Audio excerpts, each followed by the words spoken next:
So, good day.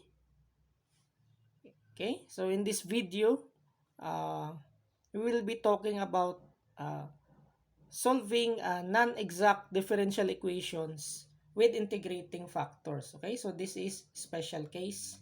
Okay, so when trying to check a differential equation and it turns out to be a non-exact differential equation in which partial differential of m with respect to y is not equal to the partial uh, differential of n with respect to x, the solution could not proceed. Okay, so when speaking of trying to solve a differential equation, assuming it to be an exact differential equation at the beginning, okay? Somehow, some of these non-exact differential equations can be converted to exact differential equations when multiplied by integrating factors, okay? So, so let's proceed. Okay, so there are two ways that an integrating factor may be derived. Okay, so this is the first scenario. Okay, so we have 1 over n multiplied by quantity partial differential of m with respect to y minus partial differential of n with respect to x. It should yield a function of x, okay? It should yield a function of x and alone, okay? So if it yields a function of x in which it only contains the x variable, okay, there are no other variables, there is no y variable, f of x alone, okay, so we can multiply that given integrating factor um, with integrating factor, and that integrating factor I of x is equivalent to the e, okay, the base of natural logarithm, which is e, to the power of integral of f of x dx. Okay, so that is for scenario number 1. If this one yields f of x. Okay, so so I would just like to clarify. So f of x contains the variable x alone, okay? So no other variable. So that's the definition of f of x, okay? So if there's other variable other than x, so we could not call it an f of x. So another scenario, okay, scenario number 2, you can if 1 over m multiplied by quantity partial integral of m with respect to y minus partial integral of m with respect to x, and if it contains and it results to f of y, so in which your f of y contains the variable y alone, so no other variable, so we can multiply we can multiply your differential equation by I of y. This I of y is the integrating factor. Okay, this is the integrating factor. I of y is e to the power of integral of f of y dy. Okay, so that is how. Okay, so we solve non-exact differential equations using integrating factors. Okay, so but I would like to clarify that not all, okay, not all, so this is not applicable to all. Okay, so this, okay, so I will erase this one. So technically speaking, okay, so this is a solution to some, okay, specific non-exact DE. Okay, so I would like to clarify. So this is a solution to some specific non-exact DE. So therefore, not applicable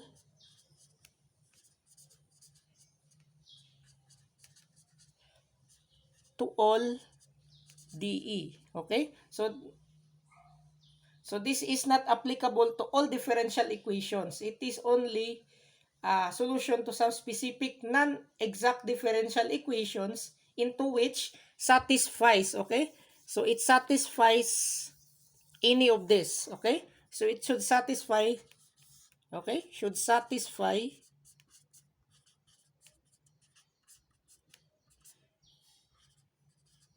any of this scenario, okay? In other words, case, okay? So it should satisfy any of this scenario or case, okay? So if it fits scenario number 1, then you use the multiply the differential equation by I of x, which is equivalent to this. If it fits the scenario number 2, if that it yields fy, then you multiply by I of y, which is equivalent to this. Okay. So without further ado, okay, so let's proceed to the next slide. Okay. Um, to our examples. Okay. So this is our example number 1. Okay. So, number 1, okay, so quantity 3y plus 5 dx is plus 2x plus 5 dy is equal to 0. Okay. So, first, okay, um,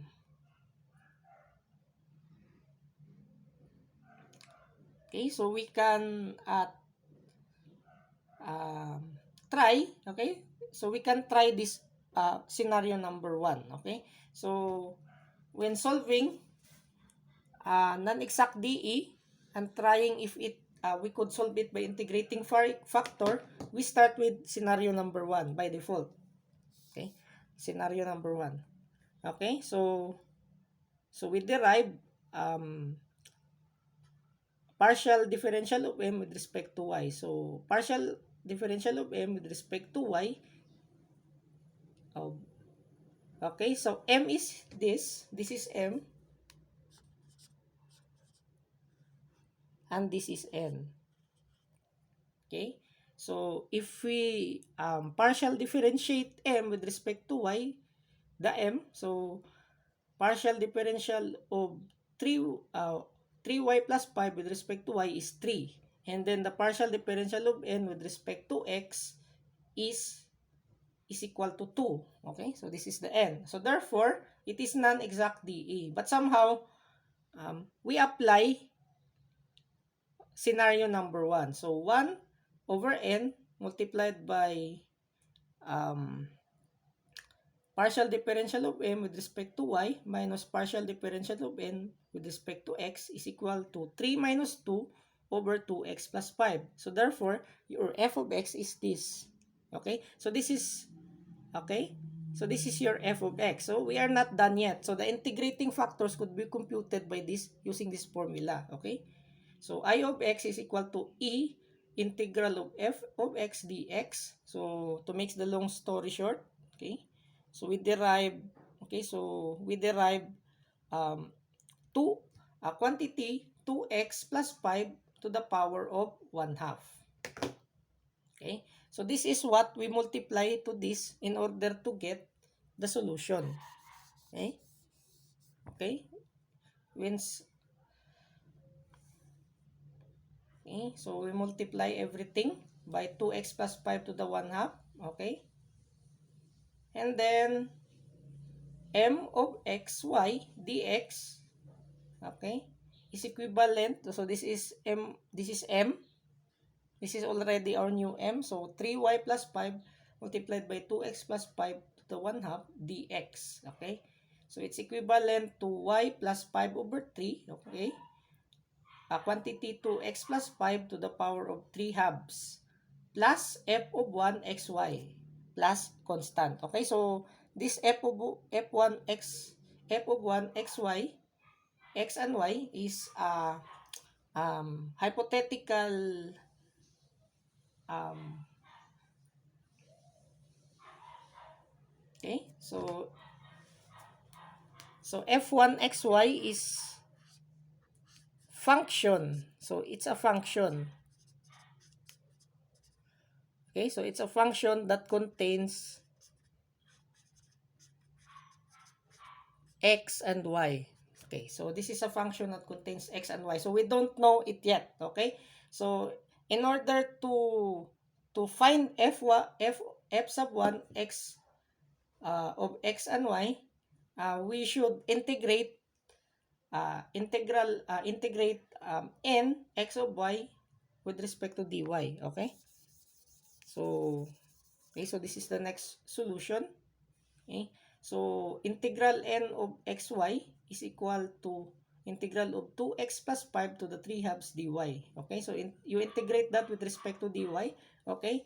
So, here, your dy is the variable and 2x plus quantity 2x plus 5 is predetermined as like constant. Okay, so it will become y multiplied by 2x plus 5, 3 halves, plus f sub 2, x of y, plus c. Okay, so please remember that it should satisfy this equation. Okay, so the results of the integral of m of xy dx should be equivalent to the integral of n of xy dy. Okay, so therefore, so this is the result of nxy dy. It should um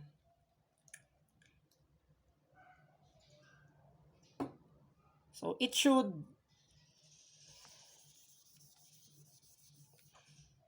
so it should equal to n to the result of m of xy dx. Okay, so this is the m of xy dx. Okay, so where is it? So this is m of xy dx. So therefore, we must see all the other terms. So what is existing on the other side that is not existing on the other side? So as you can see, there is uh, plus 5 over 3 here. There is no okay, so there is no okay, where is it? So there is plus 5 over 3 here on the next slide.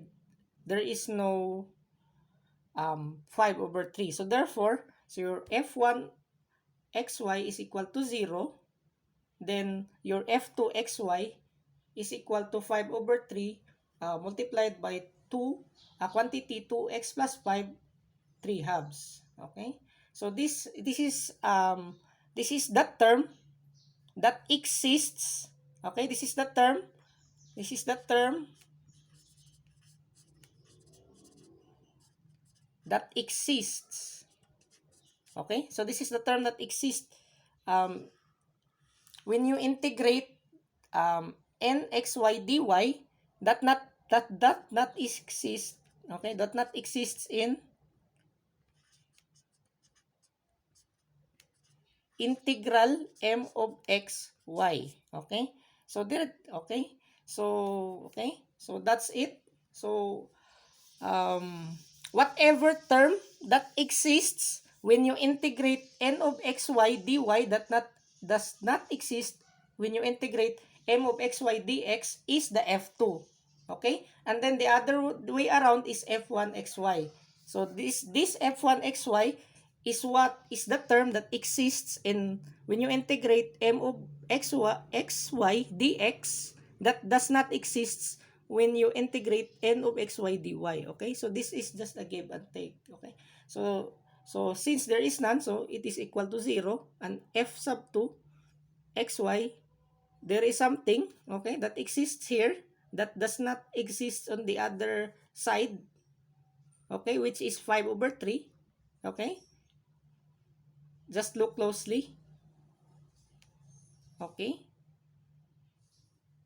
here y plus 5 over 3, here y only, so there is a missing 5 over 3. So that's why f of 2 should be 5 over 3 quantity 2x plus 5 to the 3 halves, in order that to satisfy this relationship. Okay, this should satisfy. Okay, so therefore solve. Okay, therefore um solve f1 xy and f2 xy. Okay, so that's why you should solve f1 xy and f2 xy in order to satisfy this one. Okay, So therefore, um, this solution should be equivalent. Okay? So therefore, you should replace f1xy to any of them. Okay? So therefore, the solution is y plus 5 over 3.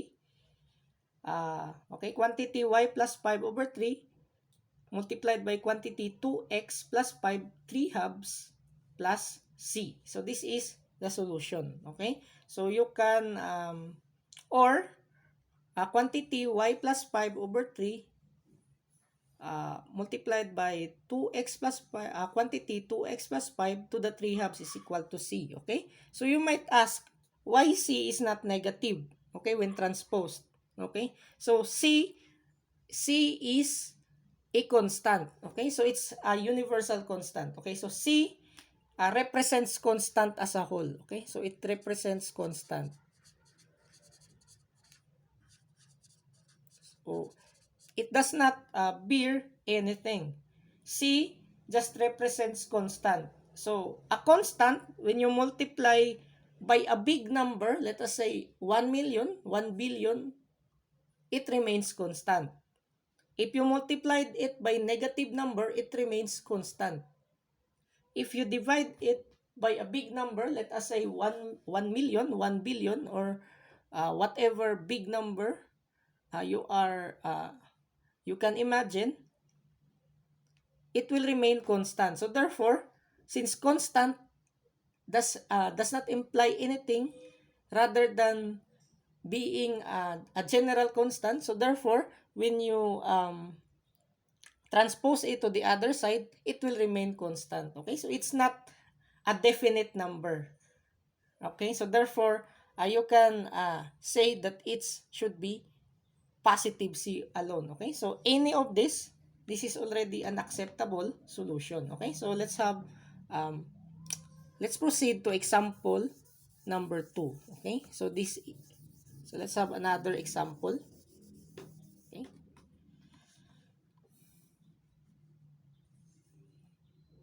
Okay, so 2xy dx plus 3x squared plus 5, quantity 3x squared plus 5 dy is equal to 0. Okay, so first, what we should do is um, we use the first scenario. Okay, so we partial differentiate m with respect to y. This is m, of course. Again, so this is m and this is n. So m is 2xy. So you partial differentiate it with respect to y. Okay? So the result is 2x. Okay, so why? Okay, so the partial differentiation is different from ordinary differential ordinary differentiation, in which, okay, so what you found in its denominator. Okay, so here we could see y. So we take y as the only variable, and the rest is constant. Okay, so therefore x here is constant, is taken as constant. So therefore, the only one that will be differentiated is y. So 2x. And then here, the n is 3x squared plus 5. So we partial differentiate it with respect to x. So we got 6x. Okay? So therefore, this is not an exact TE. Okay? So again, so we try if we could proceed with the solution using integrating factors. So we use 1 over n quantity um, partial differential of m with respect to y minus partial differential of n with respect to x. So we got 2x, okay, 2x minus 6x over 3x squared plus 5. So it is equivalent to negative 4x over 3x squared plus 5. So therefore, it contains only x. So therefore, it is f of x. So then, okay, so the next, okay, so since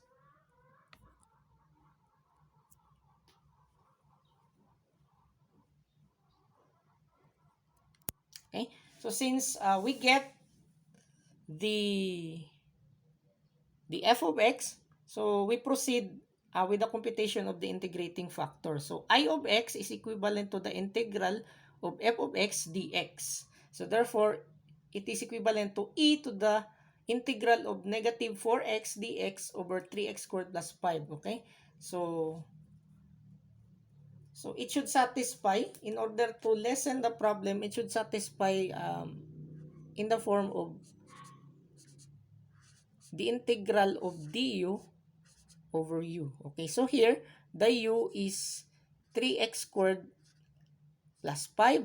So therefore, the du should be 6x. Okay, so unfortunately, here, it is not, the du is not 6x. So therefore, um, so we multiply, okay, so we rewrite 6x here inside the integral, and we multiplied it by negative 2/3, so that it will still be equivalent to negative 4x. Okay, so that's how we solve it. Okay, so therefore it will become e to the negative 2/3 natural logarithm of 3x squared plus 5. Okay, by the laws of uh, the properties of logarithm, so it will be equivalent to the e to the ln 3x squared plus 5 to the negative 2/3. Okay, so therefore, e to the power of ln of something is equivalent to that something. Okay, so just remember that e to the power of ln, okay, ln of x is equivalent to x. So the x here represents 3x squared plus 5 to the negative 2/3. So, okay, so this will be cancelled out. So therefore, it will be x. Okay, so cancelled out. So therefore, it will become, okay, so therefore, it will become um, 3x squared plus 5 to the negative 2/3.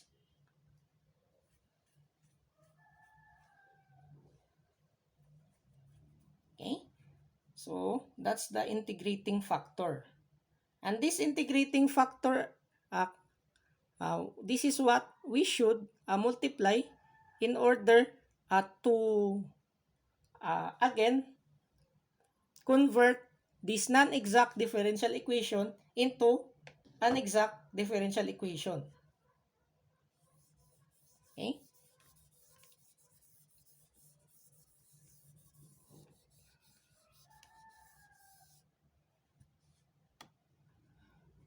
So let's proceed. So it will become 3x squared plus 5 to the negative 2/3 multiplied, okay, by everything. Quantity of 2xy dx plus quantity 3x squared plus 5 dy is equal to 0. Okay? So it will become 2xy quantity 3x squared plus 5 to the negative 2/3 dx plus 3x squared plus 5 to the 1/3 dy. Okay? So we integrate m of xy dx. So what we get is y to the 3x squared plus 5 1/3 plus f1 of xy plus c.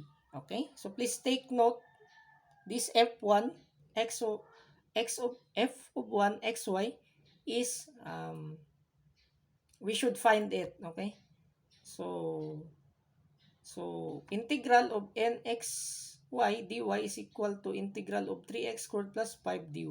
Okay, so if we integrate this, so we get y is equal to 3x squared plus 5 f of 2xy plus c.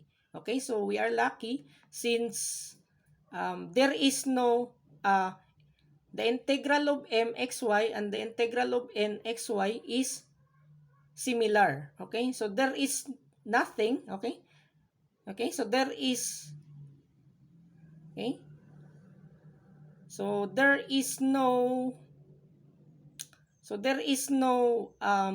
term that exists on the result of integral of m of xy that does not exist on the integral of n xy dy, and the other way around. So therefore, f of 1 xy is 0, and f of 2x, y is 0. So therefore, the solution is y. Okay, so just copy this. So since this is 0 and this is 0, so you just replace f of 1, x, y.